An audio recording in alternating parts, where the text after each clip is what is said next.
영과 진리로 예배드리며 몸을 산재버려 드리는 여러분에게 하나님의 긴 사랑과 은혜가 영원토록 함께 하시기를 주님의 이름으로 축원합니다. 아멘. 이번 주간은 추석 명절이 있는 주간입니다. 이를 추석을 맞이해서 성도 여러분의 모든 가족이 다 함께 모여서 더 행복하고 즐거운 명절을 보내시기 바랍니다. 그런데 고민이 생겼습니다. 정부가 코로나19의 지역사회 감염 확산을 막기 위해 추석 연휴에 고향을 찾는 일을 자제해달라고 강력하게 요청하면서 비대면 추석 분위기가 조성되고 있습니다. 지자체들은 기발한 문구로 고향 방문 자제 캠페인을 벌이고 있습니다. 아범아, 추석에 코로나 몰고 오지 말고 용돈만 보내라. 조상님은 어차피 비대면 코로나 걸리면 조상님 대면. 추석에 와서 오늘 제사를 드릴 때 조상님 만날 수 없이 그냥 비대면 그 제사를 지낼 텐데 코로나 걸리면 조상님 대면 죽는다 그런 얘기죠. 엄청난 그런 얘기를 만들고 있죠. 또 불효자는 옵니다. 지난주 모 방송사 전용 뉴스에 나온 어떤 촌노는 자녀들에게 이번 명절에 오지 말라고 말했는데 사슬가 나면 눈구멍으로 내다보면서 내 아들 딸이 오나 기대한다고 합니다. 그분의 마음이 어쩌면 우리 모든 부모님들의 마음이기에 자녀들의 고민이 더욱더 깊어지고 있습니다. 우리 딸내미도 분당에 살고 있는데 추석날 어떡할까 그래서 오지 마 그랬더니 그래도 어떻게 안 가 그래요. 어떻게 하면 좋을지 모르겠어요. 추석 연휴에 부모님이 계신 집에 가야 하려나 가지 말아야 되나. 올 추석 연휴 코로나 재확산 방지라는 명목으로 자녀들은 기한 면제권을 받아서 몸이 편해졌지만 마음은 복잡합니다. 그런데 이번에 명절을 맞이하면서 많은 사람들이 고향집을 가는 대신에 관광지를 삼는다고 합니다. 추석 연휴 기간에 호텔 예약률이 벌써 강원도는 94.9%, 아마도 금주간에는 거의 100% 차지 않았나 생각합니다. 100만 명이 강원도를 찾을 것으로 예상합니다. 제주도는 56%인데 아마 이번 주간에 거의 한 90%가 넘었다고 합니다. 또 다음 달 4일까지는 30만 명의 관광객이 제주를 찾을 것을 보면서 원희룡 제주지사는 오는 사람을 막을 수 없기에 증상 있으면 오지 말라, 온다면 후회하게 될 것이라고 말하면서 제주도에 비상이 걸렸습니다. 정부가 코로나 재확산을 막기 추석 연휴 기간 동안 이동을 자제해달라고 말했지만 그러면 고향을 찾아가는 자녀는 효자이고 그래도 가지 않는 자녀는 불효자일까요? 반대로 지자체에도 불효자는 옵니다. 불효자는 온다고 하는 거죠. 이런 캠페인처럼 고향집에 가는 사람은 불효자고 부모님에게 많은 용돈이나 드리고 선물이나 보내드리면서 집에 가지 않는 사람은 그럼 효자일까요? 저는 이렇게 생각합니다. 추석에 집을 가는 사람이 효자가 될 수도 있고 불효자가 될 수도 있습니다. 집에 가지 않는 사람도 효자가 될 수도 있고 불효자도 될 수가 있습니다. 서로가 생각하고 말하고 행동하는 것을 우리가 시비거리로 삼거나 서로가 비판해서는 안 된다고 하는 거죠. 지난주 군에서 교회 기도원 배구용이라고 하면서 집단 감염 위험시설 관리 안내문이라는 공문이 또 한 통 저희 집에 왔습니다. 거의 군에서 온 것 공식 그 공문만 해도 한 10몇 통이 넘는 것 같고 매수일마다 문자가 여러 번 옵니다. 그리고 부침의 준수사항으로 미준수 적발 시에는 영업정지 행정명령과 벌금 300만 원을 부과하고 확진자 발생하는 금액에 대한 손해배상 청구가 이루어진다고 공문이 올 때마다 계속해서 쓰여져 있습니다. 저는 그 공문을 보면서 참 나라가 어떻게 이렇게 되고 있을까?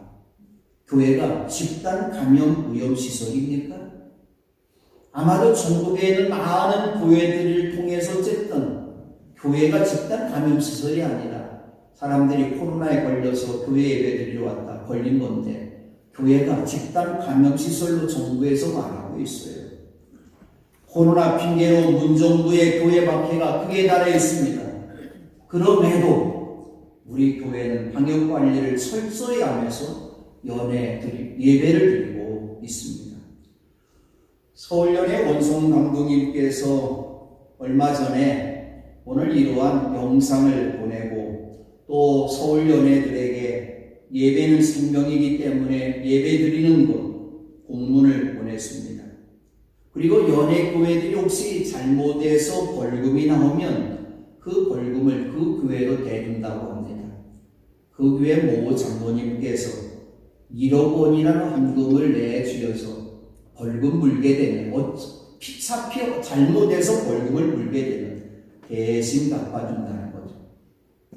예배의 소중함을 말한 원강동 미신데 또 한쪽에서는 그거에 대해서 정부가 명령하고 있는데 왜 교회가 안 지키냐 그렇게 말하는 사람도 있어요. 교회에서 코로나 재확산을 막기 위해서 예배를 잠시 중단해야 될까요? 그래도 예배를 드려야 될까요? 교회에서 한 목소리가 나오지 않아요. 두 목소리가 나옵니다. 그리고서는 서로가 서로를 향해서 비판하고 공격합니다.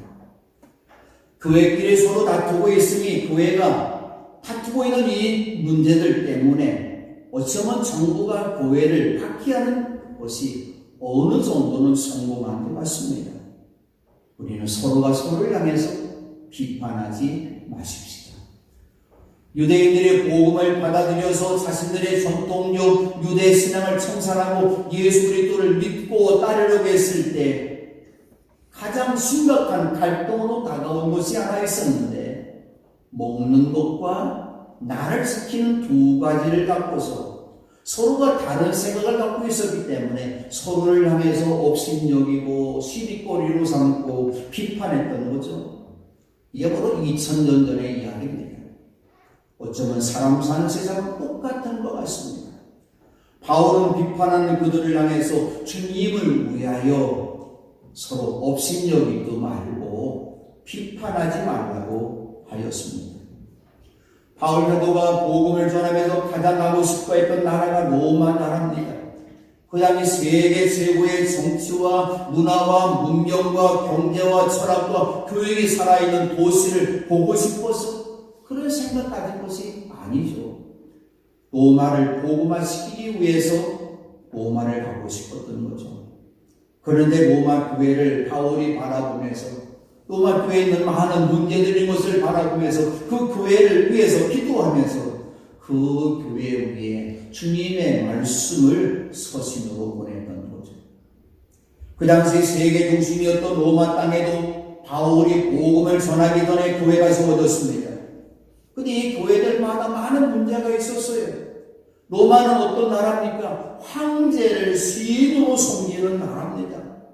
황제를 우상으로 섬기는 그런 나라에서 예수를 믿고 산다는 것 매우 어려운 문제였습니다.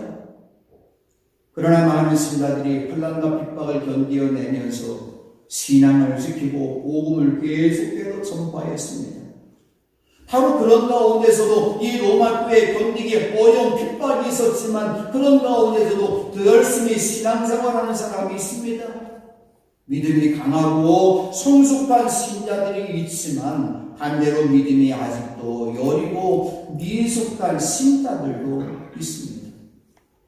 오늘의 교회들도 마찬가지입니다. 신앙이 돈독한 사람도 있고 갈대처럼 흔들리는 신앙의 사람이 있어요. 로마 교회에서 성도들의 신앙이 강한지 혹은 약한지 좋은지 구분하고 측정하는 방법이 없지만 교회에서 먹는 문제 갖고 마시는 문제 갖고 안식일 문제 갖고 서로 두 패로 갈라지면서 비판하고 업신여겼던 거죠. 로마인들은 자기들의 신에게 우상들에게 제물을 바치고 그 제물을 바친 고기를 식구들과 함께 모인 사람들이 먹지만 그 남은 고기들을 식당에 내다 팔았어요. 그런데 사람들이 그걸 사다 먹는데 신자들 사이에 그것을 먹어도 상관없다 생각하면서 사다 먹는 사람도 있고 우상 제물이기 때문에 결코 먹어서는 안 되겠다. 그렇게 말하는 사람도 있습니다. 제가 목회 벌써 42년째, 이제 43년째 되고 있습니다만, 제가 처음에 목회할 때에 공주에 있는 대학감리교회에서 목회를 했어요. 대학교에서 목회한 목사예요, 제가. 그 동네 이름이 대학입니다. 단천면 대학입니다. 그런데 교회가 주택이 동네 소유에 있는데, 공주라는 곳에서부터 사람들이 장날 오고 가고 하면 거의 한 40리길을 차를 타고 오는데, 우리 주택 앞을 꼭 지나요.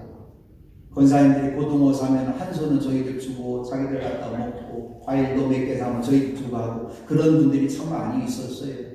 근데 오늘날 보니까, 오늘날부터인가 무릇 해포대의 종이에 음식을 싸서 갖고 왔는데, 가만히 보니까 그냥 해포대의 종이 없어서 그냥 싸운 걸로만 보면 좋겠는데, 꼭 해포대종이 껍데기에다가 지푸라기로 끈을 묶어서 이렇게 갖고 왔어요.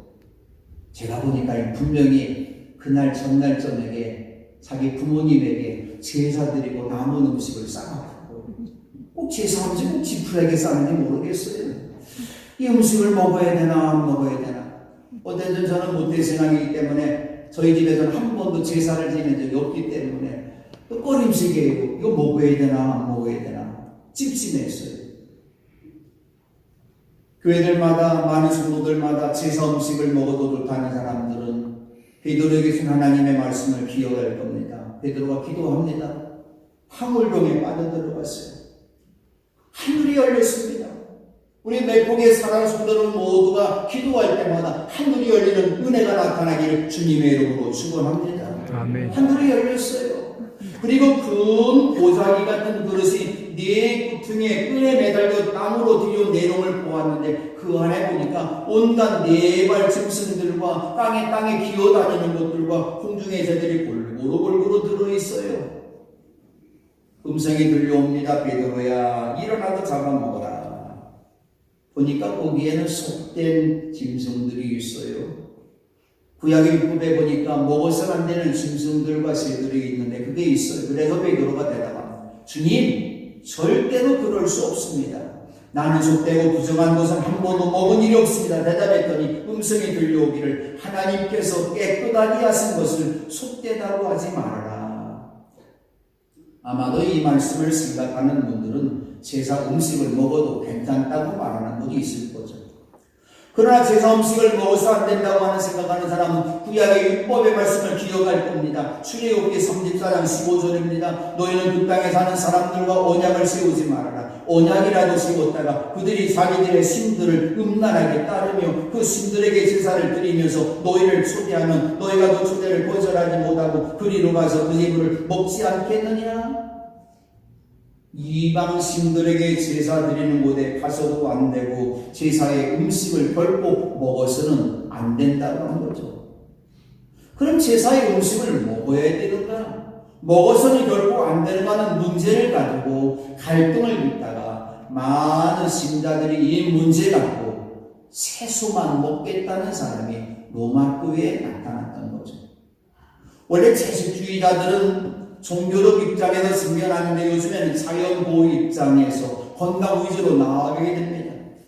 제사에 쓰인 고기뿐만 아니라 그에게 나온 각종 음식 제한으로 인해서 고민했던 사람들이 채식하는 쪽으로 방향을 돌렸던 거죠. 요즘에 현대인들이 건강을 위해서 채식하는 사람들이 많아지고 있습니다. 당뇨병의 혈당을 조절하고 혈관 막힘을 조절하고 억제하면서 질병의 예방과 치료에 도움 주기 때문입니다. 그러나 채식을 위주로 식사하는 사람은 양질의 단백질 섭취가 부족하기 때문에 영양의 균형이 잡히지 않아도 몸이 약해질 수가 있습니다. 하나님께서는 노아 홍수 이후에 사람들 모두가 생명을 유지하기 위해서 필요한 먹거리를 골고루 내려주셨어요. 채소도 먹어야 되고 양질의 고기도 먹어야 되고 과일도 잘 먹어야 되는 거죠. 과도한 편향은 바람직하지 않는 거죠.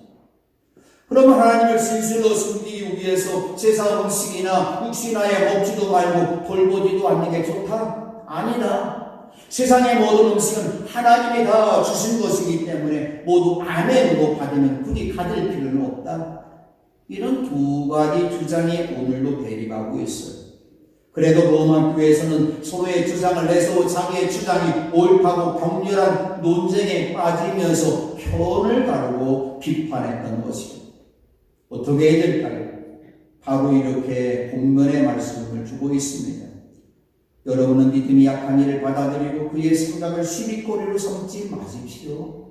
어떤 사람은 모든 걸 다 먹을 수 있다고 생각하지만 믿음이 약한 사람은 채소만 먹습니다. 먹는 사람은 먹지 않는 사람은 없이 여기지 말고 먹지 않는 사람은 먹는 사람을 비판하지 마십시오. 하나님께서는 그 사람도 받아들이셨습니다. 믿음이 약한 사람 받아들이라는 거죠. 내 믿음 강하다고 하는 무엇입니까? 내가 건강하다는 것은 무엇입니까? 약한 그 사람을 돌보라고 내게 강건함 주셨어요. 내가 믿음이 강하다는 건 무엇입니까? 믿음이 약한 사람을 받아들이라고 하는 건데 로마 교회에서는 어떻습니까? 먹는 사람은 먹지 않는 사람은 없이 여겼습니다. 먹지 않는 사람은 먹는 사람을 비판합니다. 그래서는 안 된다는 거죠. 왜 그랬을까요? 바울이 말하기를 하나님께서 그 사람도 받아들이셨다고 말씀합니다. 여러분이 어떤 일을 있을 때 어떤 사람을 업신여기려고 하는 어떤 사람을 비판하는 것, 그 사람 나쁜 사람입니까? 사탄의 자녀입니까? 아니죠. 그도 하나님의 자녀이고 하나님께서 그 사람을 받아들이었음을 알아야 합니다. 유대인들은 지금도 안식일을 철저히 지키는 전통을 가지고 있습니다. 그래도 유대인들은 출애굽기 35장의 3절 말씀을 그대로 지키고 있습니다. 이 말씀이죠. 안식일에는 당신들이 사는 어디에서도 불을 피워서는 안 됩니다. 안식일날 불을 피워서는 안 된다는 말을 지금도 유대인들은 그대로 지키기 위해서 전등불을 밝히는 것, 스위치 올리는 것도 불을 피우는 걸로 생각하고 안식일날이 되기 전날에 밝힐 전등에 불을 미리 스위치를 올려놓습니다. 그리고 냉장고를 열면 음식을 잘 보기 위해서 여러분의 집에 있는 냉장고마다 등이 조그만 밝은 전구가 하나 있을 거예요. 그런데 안식일날 이 불을 피운 걸 생각해서 냉장고 문을 열으면 닫혀있을 때는 불이 꺼져 있지만 여름에는 불이 밝혀져 있으니까 열면서 불이 밝혀지니까 이것도 불을 피우는 거다. 그래서 안식일 전날에는 전구를 냉장고 전구도 다 빼놓습니다. 이스라엘 나라에 특별한 엘리베이터가 있는데 왜 특별할까? 거기에 안식일 엘리베이터라고 써 있어요. 우리도 엘리베이터를 길 때 할 때 우리가 1층 누르고 지하 누르고 중간 누르고 3층 누르고 올라가고 내려가고 합니다만 이 엘리베이터는 지가 알아서 1층, 2층, 3층 층마다 계속 쓰고 열고 닫히는 자동으로 해놨어요. 왜 그랬을까? 스위치를 누르는 것도 불을 켜는 걸로 보았기 때문이죠.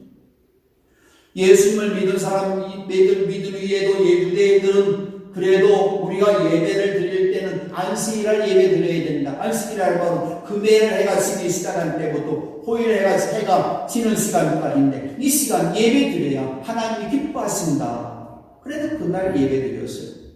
근데 어떤 유대 사람들은 주님께서 부활하신 날, 주일날, 일요일날 그날이 주님의 날이기 때문에 그날로 정해서 주일 예배를 드렸어요. 그래도 초대교회에서는 안식일파와 주일파가 갈라졌습니다.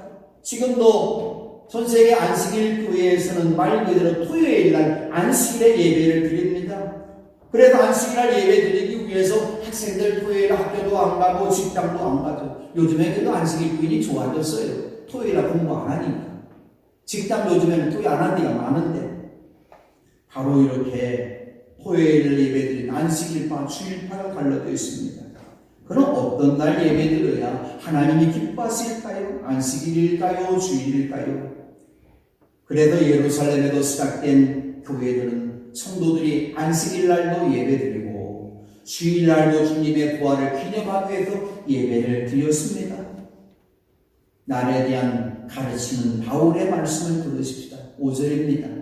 또 어떤 사람은 이 날이 저 날보다도 중요하다고 생각하고 또 어떤 사람은 모든 날이 다 같다고 생각합니다. 각각 자기 마음의 확신을 가져야 합니다. 안식일이 중요할까요? 주일이 중요할까요? 나는 안식일이 중요하기 때문에 안식일을 지킬 것이다. 나는 주일이 중요하기 때문에 안식일날이 아니라 주일날 지킬 거다. 나는 아니야. 안식일이나 주일날 모두 다 중요하기 때문에 다 지킬 거야. 어떻게 지켜야 될까요? 다른 사람이 나의 날을 내가 지키는 것에 대해서, 다른 사람이 지키는 것에 대해서 그걸 비판해서 안 된다는 거죠. 또 다른 사람이 나의 지키는 날을 이상해 보지 할까 염려해서도 안 된다는 거죠. 바울이 말합니다. 각각 자기 마음의 확신을 가지고 해라 그런 이야기죠. 은혜 받은 감사함으로 하라 확신을 갖고 하면 된다고 하는 거죠.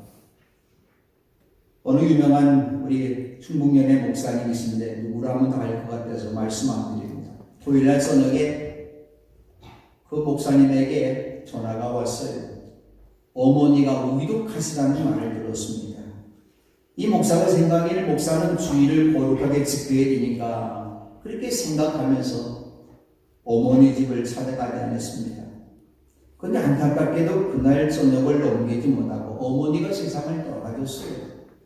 그럼에도 그 목사님은 다음 날 어머니를 바로 찾지 않고 주일 예배를 다 드린 다음에 예배를 마친 다음에 어머니 집을 찾았습니다. 잘한 일일까요? 잘못한 일일까요? 어떤 목사님은 똑같은 일을 당했는데 주일에 예배를 장로님에게 부탁하고 어머니를 찾아가서 어머니의 임종을 지켜보았습니다. 누가 옳고 누가 그를까요? 자신의 신앙을 따라서 하면 되지 서로가 생각하고 행하는 일을 시비꼬르로 삼고 업신여기거나 비판해서는 안 된다고 하는 거죠. 먹는 일과 명절을 지키는 일에 관한 바울은 이렇게 가르치고 있습니다. 어떤 나를 더 존중히 여기는 사람도 주님을 위하여 그렇게 하는 것이요 먹는 사람도 주님을 위하여 먹으며 먹을 때 하나님께 감사를 드립니다. 그리고 먹지 않는 사람도 주님을 위하여 먹지 않으며 또한 하나님께 감사를 드립니다. 그런 사람들의 생각하는 것, 의견, 행동하는 게 다 다르다는 것 감사할 뿐이죠. 모든 사람들이 하나님이 만드실 때 기계를 만드는 것 마냥 똑같은 기계로 만드셨다면 생각하는 거, 행동하는 거 똑같다면 꼭똑각시가 되는 거죠. 성경에 분명히 이렇게 윤리적 문제와는 달리 하나님의 말씀에 십계명의 말씀과는 달리 먹는 것과 나를 지키는 것에는 다른 견해가 있을 수가 있습니다. 다 가지고 있는 서로 갖고 있는 생각과 지키는 건 다른 거지 틀리지 않다는 것을 인정해야 됩니다. 바울이 말합니다. 마음에 각각 마음의 정은 그대로 해라. 거기에는 단서가 붙습니다. 주님을 위한 일이라면. 술, 담배, 성경이 어떡하라고 우리 가르쳐주지 않고 있습니다. 그래서 어떤 사람은 술, 담배도 괜찮다. 예수 믿으면서도 담배 끊지 못하는 분들이 많이 있어요. 해서 안 된다. 어떤 분은 이렇게 말할 겁니다. 성경에 술 취하지 말라고 했으니 술과 담배 하는 거 죄짓는 건 아니다. 취하지만 안 하면 되겠다. 제 얘기는 이렇습니다. 신앙을 위해서가 아니라 덫과 건강을 위해서 끊어야 되는 것입니다. 지금도 교회들마다 주일 예배를 10시간에 드리는 교회도 있고 11시 예배 드리는 곳도 있습니다. 그럼 이날 우리가 어떻게 예배 드려야 될까요? 상관없다 그런 이야기죠. 근데 요즘에 주일 예배를 드리다가 성도들이 일이 있고 학생들이 학교 가는 일 때문에 제가 어렸을 때보다도 일부 예배가 있어요. 학생들 예배에 위해서. 일부 예배 드리고 나서는 그냥 예배 끝난 다음에는 낚시터도 하고 놀러가고 하는 거 그런 일들을 많이 합니다. 그래서 그렇게 하면 안 된다. 바울이 뭐라고 말하고 있습니까?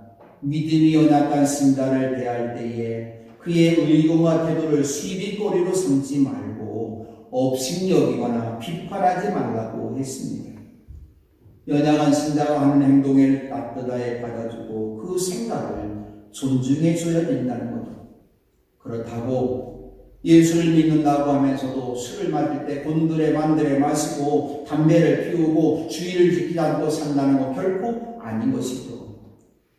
어떤 나를 더 존중히 여기는 사람도 주님을 위하여, 먹는 사람도 주님을 위하여, 안 먹는 사람도 주님을 위하여, 바울 사도가 주님을 위하여 하라고 반복해서 5번이나 반복해 말합니다. 그러면서 이렇게 바울이 말합니다. 우리는 살아도 주님을 위하여 살고 죽어도 주님을 위하여 죽습니다. 그러므로 우리는 살든지 죽든지 주님의 것입니다. 먹어도 안 먹어도 나를 지켜도 죽어도 주님을 위하여 사는 성도가 되어야 된다는 거죠. 이어서 바울은 15절에 이렇게 말씀합니다. 그대가 음식 문제로 형제자매의 마음을 상하게 하면 그것은 이미 사랑을 따라 살지 않는 것입니다. 음식 문제로 그 사람을 망하게 하지 마십시오. 그리스도께서는 그 사람을 위하여 죽으셨습니다. 사랑을 따라서 행하지 않는 것, 그것이 잘못됐다고 하는 것이죠. 오늘의 결론의 말씀입니다.